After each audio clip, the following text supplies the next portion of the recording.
Beberapa pasangan saat ini memulai kisah cinta mereka melalui media sosial.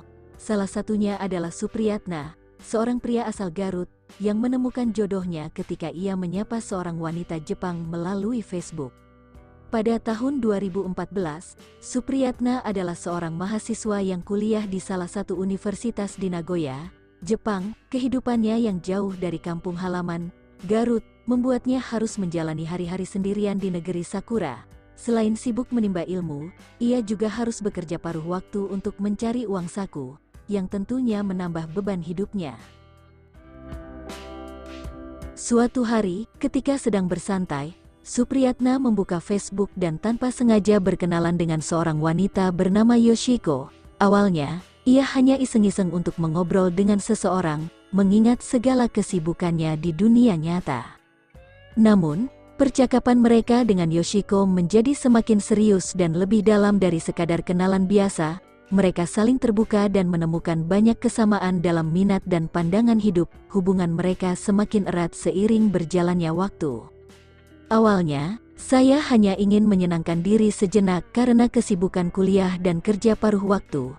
Namun, dari situlah saya dan Yoshiko mulai saling terlibat dalam percakapan yang menyenangkan, ungkap Supriyatna kepada Hai Bunda saat diwawancarai belum lama ini.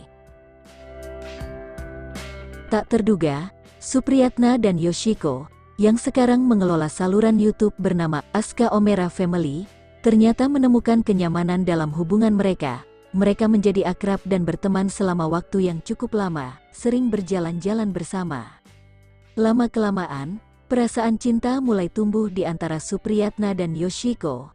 Mereka berdua saling tertarik satu sama lain dan memutuskan untuk menjadi sepasang kekasih.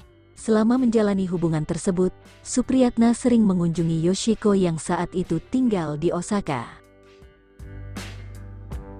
Meskipun tengah diliputi perasaan asmara, Supriyatna tetap berusaha menyelesaikan studinya. Namun, kehidupan sebagai mahasiswa di Jepang sangatlah berat, sehingga akhirnya ia memutuskan untuk menghentikan kuliahnya. Alasan utamanya adalah masalah biaya kuliah dan biaya hidup yang tinggi, yang membuatnya harus bekerja keras hingga tidur hanya 2 jam sehari. Biaya kuliah dan biaya hidup sangat mahal, dan saya harus bekerja hingga larut malam hanya untuk memenuhi kebutuhan. Akhirnya, saya memutuskan untuk berhenti kuliah dan kembali ke Indonesia karena saya hanya memiliki visa pelajar, cerita Supriyatna. Mereka menghadapi ancaman harus pulang ke tanah air karena Supriyatna sudah tidak lagi berstatus sebagai pelajar di Jepang. Namun, dalam situasi tersebut, mereka membuat keputusan penting untuk menikah. Karena kami berdua tidak ingin berpisah, akhirnya kami memutuskan untuk menikah, ungkap Supriyatna. Namun, perjalanan menuju pernikahan tidaklah mudah bagi mereka.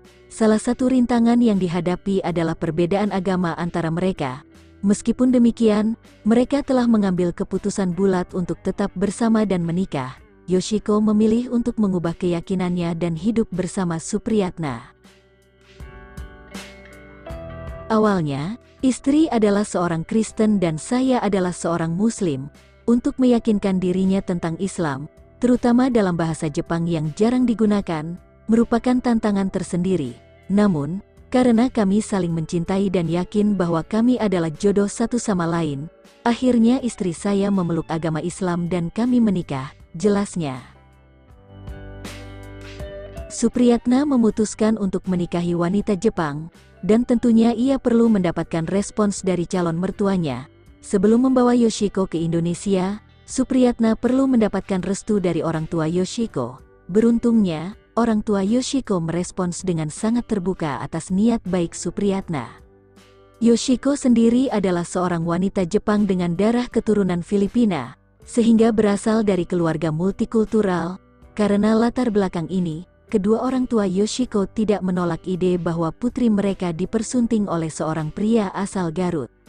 Bagi orang tua saya sendiri, sama sekali tidak ada masalah, dan juga tidak ada masalah di pihak calon mertua. Karena ibunya orang Filipina, mungkin mereka lebih mudah memahami situasi ini. Ayahnya sendiri orang Jepang, dan istri saya lahir serta dibesarkan di Jepang, ungkap Supriyatna. Setelah mendapatkan restu dari kedua belah pihak, Supriyatna membawa Yoshiko ke Indonesia dan mereka menikah. Namun, setelah pernikahan, keduanya tidak bisa langsung menikmati kehidupan bersama. Supriyatna dan Yoshiko telah merencanakan untuk tinggal di Jepang setelah menikah. Namun, mereka harus terpisah untuk sementara waktu karena urusan visa. Karena saya belum memiliki visa yang diperlukan, saya tidak dapat langsung berangkat ke Jepang. Sebagai hasilnya, istri saya harus kembali ke Jepang untuk mengurus visa saya, agar saya dapat bergabung dengan dia di sana, ucap Supriyatna. Tekad untuk bersatu kembali akhirnya membawa pasangan ini bersama. Setelah sekitar 5 bulan berlalu, Yoshiko berhasil mengurus visa untuk sang suami. Akhirnya, pria asal Garut tersebut dapat menyusul dan hidup bersama istri di Jepang. Kini, Supriyatna dan Yoshiko hidup bahagia di Jepang. Mereka diberkahi dengan seorang anak bernama Asuka Omera Sasaki. Mengasuh anak multikultural, Supriyatna mengakui bahwa banyak tantangan yang harus dihadapinya. Supriyatna memulai babak baru di Jepang dengan tinggal bersama istri dan anaknya. Saat ini, sang buah hati telah berusia 2 tahun 7 bulan. Mengasuh anak di Jepang ternyata berbeda jauh dengan di Indonesia. Di Jepang, teman-teman anak-anak sedikit, tidak seperti di Indonesia yang anak-anak biasanya bermain bersama dalam kelompok besar. Di sini, interaksi dengan tetangga juga terbatas, ungkap Supriyatna. Supriyatna pun harus mencari cara agar sang anak tidak merasa bosan, terutama karena Asuka hanya tinggal bersama ayah dan ibunya di rumah. Kami mengajarkannya bahasa Inggris sambil bermain. Untungnya, ada teman istri yang mengajar bahasa Inggris. Jadi Asuka sering diajak bermain dan berinteraksi dengan teman-temannya, ceritanya. Asuka kini sudah mengenal 3 bahasa. Meskipun belum fasih, ia sudah dapat memahami perkataan ayah dan ibunya. Selain belajar bahasa, Supriyatna dan Yoshiko juga senang mengajak Asuka bermain ke taman setiap akhir pekan. Pasangan ini berharap dapat membesarkan sang anak di Jepang kelak. Yoshiko, yang merupakan lulusan sekolah chef, juga memiliki rencana untuk membuka bisnis restoran Jepang di Indonesia. Bagaimanapun, hidup di Indonesia lebih tenang. Di Jepang, hidup terasa melelahkan dan kurang nyaman. Setiap hari kerja dari pagi hingga malam, lalu tidur dan diulangi setiap hari. Di Indonesia, ada lebih banyak waktu luang, ungkap Supriyatna.